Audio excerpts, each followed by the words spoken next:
Hey everybody, Barry here again. We're going outdoors. It is snowing out, which is not ideal. Close this door. It's not ideal, but I've got some stuff to do. Let's check it out. So I just got to grab a pallet and lay the heads onto the pallet, and then I'm going to be power washing them in the snow in the middle/end of January.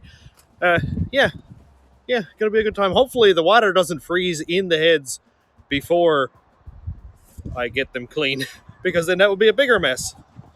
The reason I'm doing this is because Dwayne Mifflin, my buddy who does sandblasting and powder coating, by the way, is going to sandblast them for me. I'm not going to have them powder coated because I have no idea what color these are going to go, but it's a good start. Here we go. Here's the setup. I always put them on a pallet because I don't want to, be dragging that mating surface across the concrete.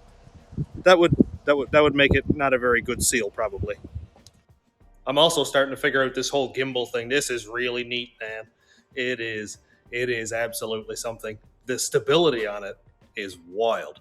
So let me know what you think. Do you like my shaky hands better and all over the place? Or do you like the nice stabilization of the gimbal? Now, I am trying to figure out the little button. It's got a little joystick like on a PS4. And I've got to figure out the fluid movements using that stick rather than just going around with my hands kind of thing. But I think it's an improvement so far. So let me know what you think.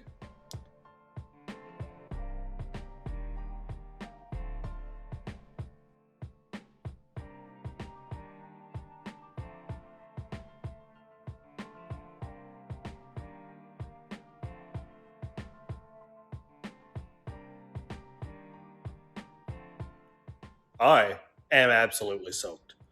Like, look at this. This is not comfortable. But I did get the heads power washed, so that's pretty exciting. And they actually came out quite a bit nicer than I was expecting. Like, this is not bad at all. They're not great. And inside is still pretty dirty, but they will come out really, really nice when I get them sandblasted. And then I need to decide what color to paint them. Remember one time in one of my videos, maybe more than one, where I've been like, this video is going in a whole totally different direction that I did not expect. Well, this is one of those videos. It may end up in the same place that I began, but that's a different story. So I'm waiting for Dwayne to sandblast the heads. That's coming along swimmingly, and I'm very excited. The heads are looking amazing. One of them had some damage in the combustion chamber area, but it's on the flat section, so I really don't care. It's like it sucked up like a small child or something. And anyway, so I gotta do some fixing on that. Hello, Craig. Hi. Anyway, so I suppose I should explain what I'm doing. I have tripod and tools, so that means I'm doing something outside. And it's a little bit windy, so I'll keep this short, but I'm getting the truck off Justin Hibbs, and he said, bring a rear end and 4 tires. Okay, I'll do that. So here's the truck I'm gonna pull the rear end out of. I'm just gonna unbolt it for now. This is the single cab, and it's the only truck with no bed on it, so it'll be really easy to get at the bolts. And all I'm gonna do is unbolt the drive shaft down there, and unbolt the shocks, or probably just cut them off, and then the 8 bolts under here for the U-bolts, and hopefully they come off so that I can reuse them. Basically what I'm going to do is hook onto the dollies with the Cadillac, roll this rear end with the wheels on it up onto the dolly, strap them on, go to Peterview, hook onto the truck, put the rear end under it, drag it home. Don't you just love crunchy ice? Beautiful. So the truck I'll be getting is a blue single cab 2-wheel drive with a V6 in it. The V6 thing, 4.3, gives me chronic depression, so we won't talk about that. But it is a pretty blue color, and Hibbs is going to be taking a bunch of parts of it, which I don't really care about. If the cab is in good shape, that's great. And there is the potential for making the Desperado 2-wheel drive, maybe, because burnouts. We'll talk about it. I put a poll up on YouTube. All-wheel drive seems to be winning. 2-wheel drive is catching up quickly. We'll see where this goes.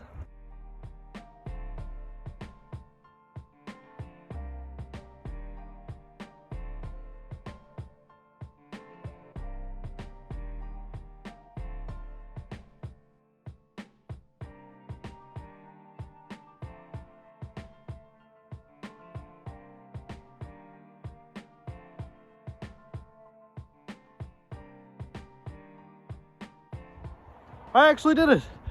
I cannot believe that worked. My back hurts. But I got the parts off. 4 U-bolts actually came unbolted and threaded off the whole way. Plates are fine. The shock bolts came out. I've got the shocks disconnected. The only thing left really is the park brake cables. I'll probably pull them out, pull them all the way back through, and when I roll the rear end out, I'll just cut the cables off with a grinder. And the brake cables or the brake lines or whatever. But as for now, this thing is done. Until Saturday comes, I'll pick this up with the forklift, roll the rear end out from under it, throw it on the dollies, and off to Peterview to get another Chevy truck. Now hopefully by the end of this video, I'll have the heads back from Dwayne, and I can start assembling them with the new valve seals and the Pac 12-18 springs. I have no idea what direction I'm going in most days, but I always end up doing something kind of cool.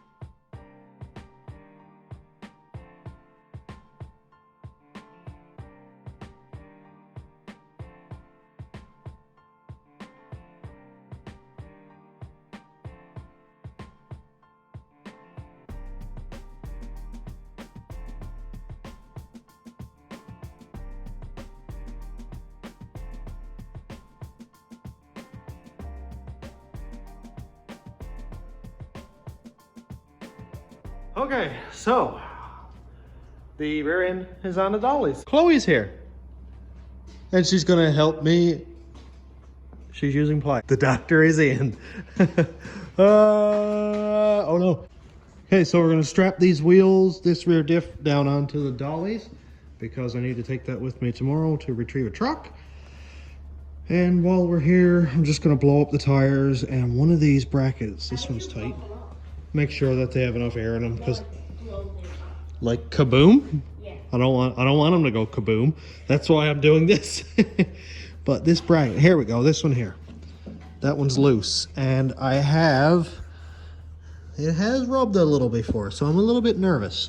So I'm just going to jam a nail or something in between there and make sure that these tires are blown up, and just adjust the hitch. And I think there's a grease nipple there for that piece there somewhere, maybe. Maybe not.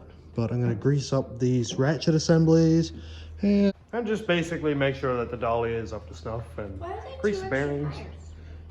These right here? No, those two. Those two. Because the truck that I'm getting off Hibbs has no rear end in it, and he's taking the tires and rims, so I'm going to take these two with me also.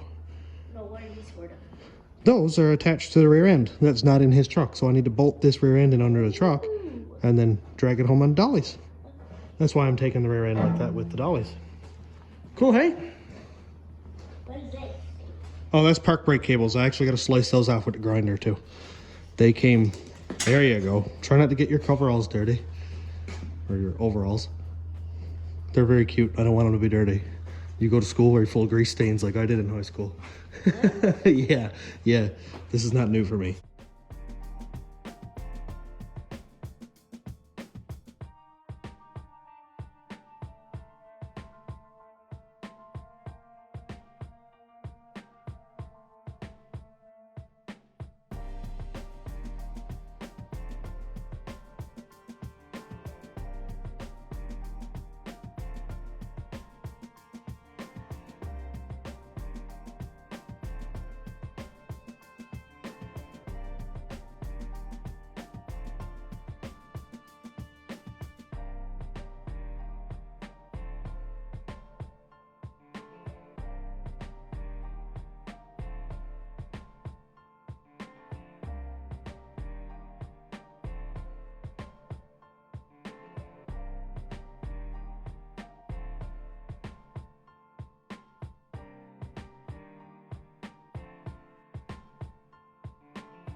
Hi, I need to report a missing vehicle.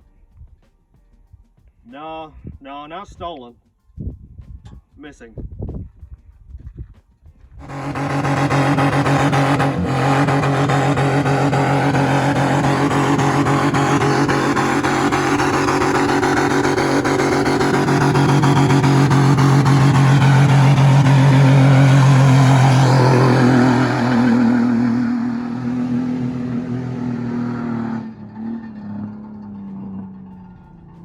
It runs, Cass.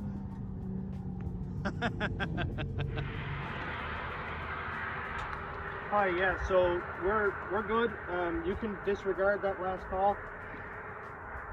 We found it. It was just back the road a ways. We're good. Thanks. More jug! I've already inserted the burnout clip from Hibbs. He did 2 burnouts, or actually like 3 or 4. The last burnout killed it. I wish I hit record, but I didn't expect him to do another burnout. And I just stood there in amazement of how violent this little 4.3 is. And then it happened. Look, 2-wheel drive. Ooh, with the new wheel bearing by the looks of it. Fun. And then it happened. Where's the drive shaft, you may be asking? Yep. Yeah, it ain't there anymore. Good old Hibbs. If there's anybody who can break everything, it's him. Ooh, that's rushy. But I do have more drive shafts. I just gotta see if any of them fit. But either way, this thing's going scrapped anyway. I think the first thing I'm going to do is beat the taillights out because I hate those lenses so much. Unless, of course, you'd like them for your truck. In that case, you can have them. I'll mail them to you. But we got a Chevy. It's blue. The inside of the bed is beautiful, actually. This pan side over here is not perfect. There's one spot right there, one little tiny spot. Yep. Back bumper's Tostitos. This side of the bed is actually not as bad, but the gas cap is rusted out. Oh wow, look at this. What a gangster fix. Wow. But dude, look at the side of this side of the bed. Like, it has paint missing, but structurally, it looks very good. Yep, Chev rockers. What's interesting is it's 2-wheel drive, so it has coil springs and a rack. No more twisty bars, an ancient gearbox. Why does a luxury vehicle need that? I don't know, but anyway, here we are. If somebody likes GMC things that are chrome, let me know. If you want the bumper and the front grille, the hood, it's all in good shape. I'm not into GMC stuff myself, but people like them. So just let me know what you want. Looks like the front fenders are in good shape, but I've been fooled by factory fender flares before. But hey, it's all there, and it's probably all going to come off. So I'm going to get this junk off the dollies quickly, and then I'm probably going to go do the heads maybe. Or convert the Cadillac back to factory mass air with oxygen sensors, because MAP is just not doing it anymore. We'll see.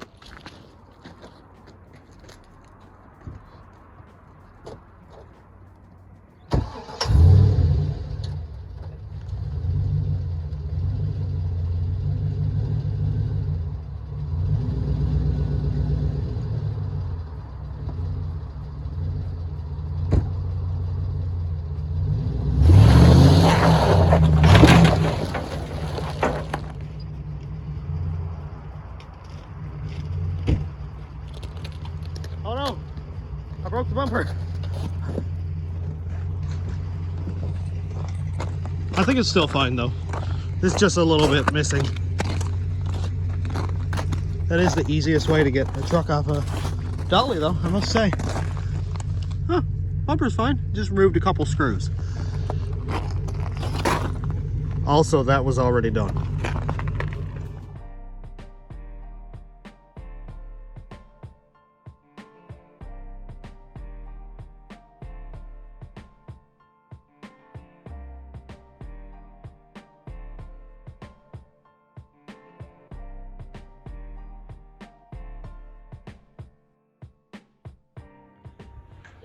Well, I was at the heads for a couple of minutes, now I'm at the Cadillac. But also I'm going to stop working on the Cadillac because I don't have the parts I need. I'm going to change this back over to mass air. I had it on speed density when I had the turbo on it, and now I'm going to change it back because the speed density is just not really liking it. Anytime that we're just creeping through traffic, like my girl's being dropped off at school, Cass told me that every day it will shutter out, stall out, shut off, and it always idles really low. And I've done everything that I can think about in the tune. It's got an LS6 cam and 10.5 to 1. So we'll see if mass air is going to work at all, but that's a story for another day. Here are the valves. I've got them cleaned up. The exhaust valves don't look amazing. I got some pitting and stuff going on there, but I'll see if I can get them to kind of work out there. I think that's a lot of real heavy carbon, but maybe a little bit of pitting also, but I'm going to put all this stuff in soak. Then I'll deal with that tomorrow or something like that. I just want to clean them up, and I will run the valve grinding compound through it. I've got this stuff here, Permatex valve grinding compound. I don't know if it's heavy cut or medium, or, but it's pretty metallic looking stuff anyway, and it's got the oil in it, so that will work really well. I don't want to dirty up these heads, but well, they're gonna have oil in them at some point, so I have to grind the valve seats along with the valves because they're out of a different head. And then I'll be putting in my new valve seals here, and then the valves.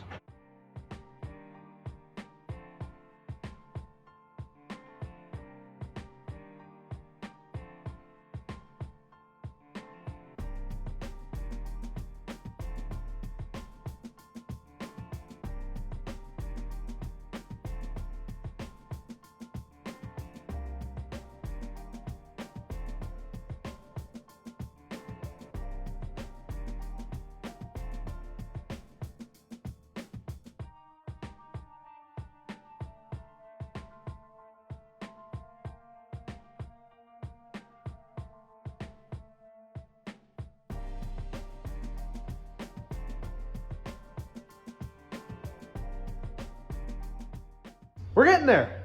I have all the valves left. Do the exhaust valves look any good? I have no idea. I'm not taking them out. I will take them out to clean them, but they're like cam bearings at this point. We just don't look. So, nice. Yep, looks good. Yep, buttery smooth. The girls are drawing pretty pictures. Ooh. Oh, it's a girl with an umbrella. Hey, you got a girl with an umbrella. Tell you. That's so pretty. I love it. And it's raining. I guess that's why she has her umbrella. Save you for later. Okay, I forgot. Before I even gave this to Dwayne, he pointed it out to me. I've got a stud broken off, which is not really a big deal. I'll just weld a washer on, weld a nut on, and pull it out. Yeah, I kind of wish I did that before Dwayne sandblasted them so I don't mess up the finish and stuff, but it's really not that big of a deal.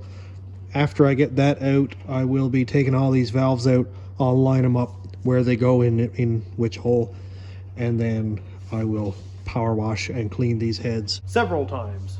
Several times actually. So I'll probably do that tomorrow. It's time. I am going to power wash the engine block and the heads outside in winter. Again, I've done this like 3 times now on video. The heads, of course, we saw a couple of seconds ago.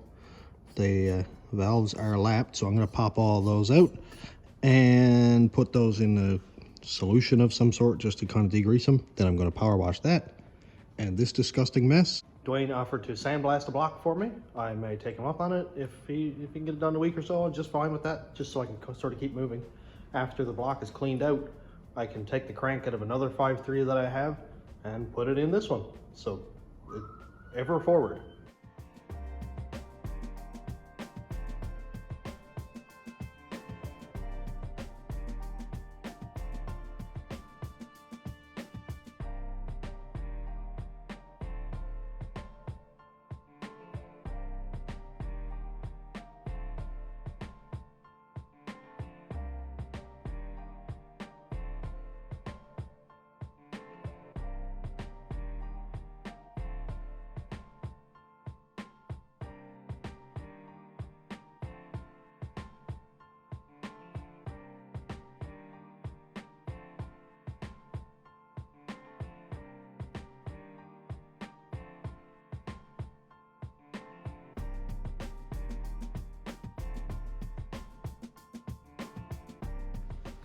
I am absolutely soaked. It's a good thing I've only got like 4 hours worth of work left. Yeah, a little bit damp. And cold. Looking really good. The heads actually look amazing. God, I love the look of that. Sandblasted aluminum is so cool. It's got this matte, flat look to it. And then you've got the block, which looks dirty, but is cleaner. It's not perfectly clean. I do have more cleaning. Oh boy, flip over then. I do have more cleaning to do that I just noticed. But where is it? Right here? Yeah, still a little bit of cruddy stuff there.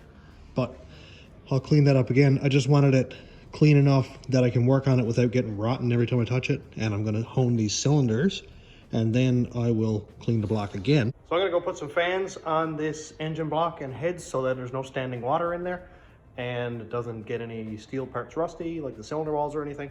And we'll check back tomorrow to blow it out with the air gun and then I can start assembling the heads.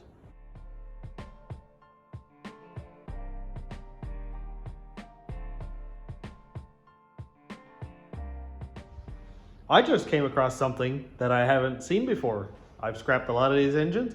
I've built quite a few of them. And by built, I mean took apart broken parts, put in other used, not broken parts, blowing up again. Look at this. Why can I hook a nail in here? This is supposed to be completely flush so that your alternator bracket on this side can be bolted on. Look. We've got a little bit of a ledge here. And I do have the dowels in. Dowel here, dowel here. The orientation of LS heads I didn't think mattered. The bolt holes line up. You can see down here for the top 5 head bolts here. Obviously these line up. I just got a couple bolts put in there so it doesn't fall off if the engine rotates over. And then we come back to this side. Oh, look, we got a little gappy gap right there too. So even though it doesn't matter, usually this water crossover thing here is what dictates which part of the head is the front. But with this one here, it just had the little block off ports on it. These heads are on the wrong side. So just imagine if you were under the hood of your 98 Trans Am.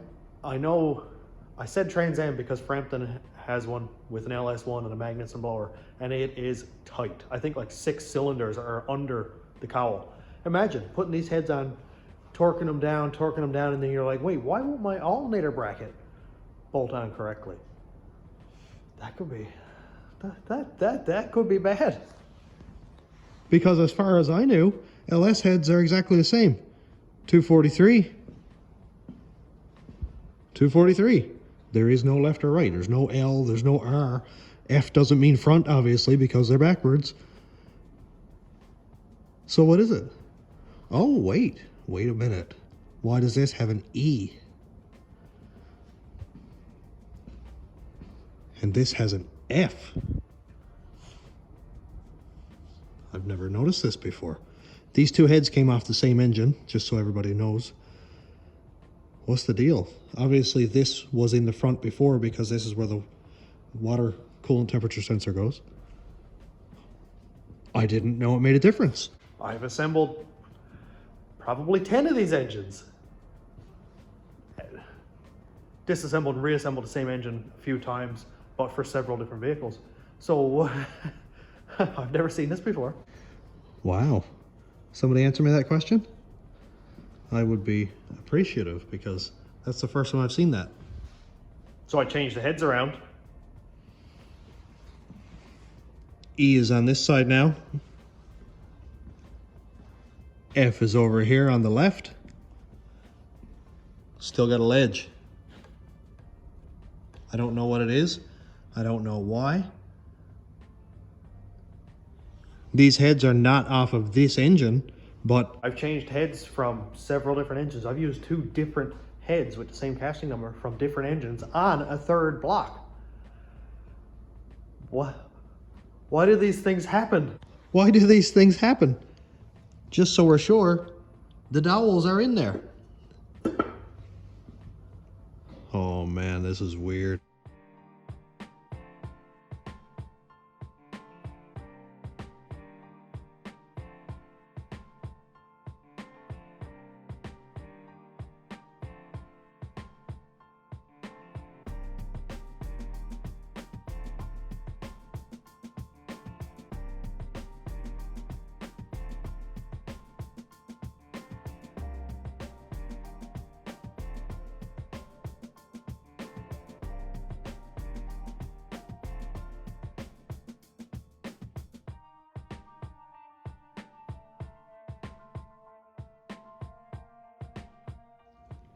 Here we see. I'm ready to assemble some heads.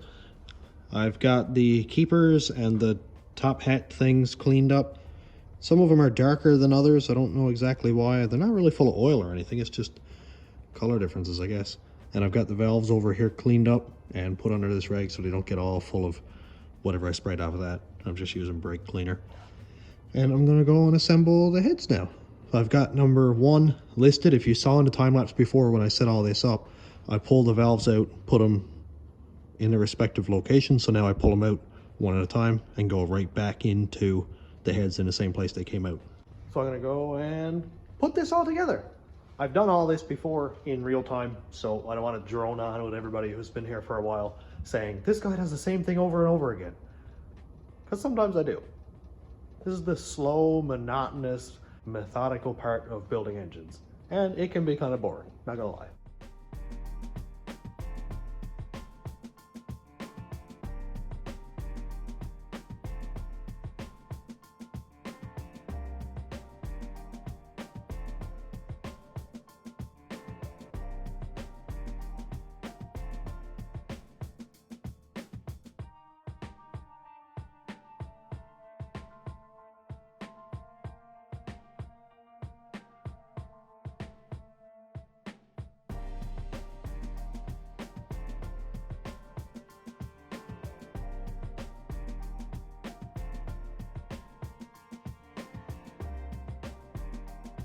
Heads are assembled. Look at this. And then pretty pack springs.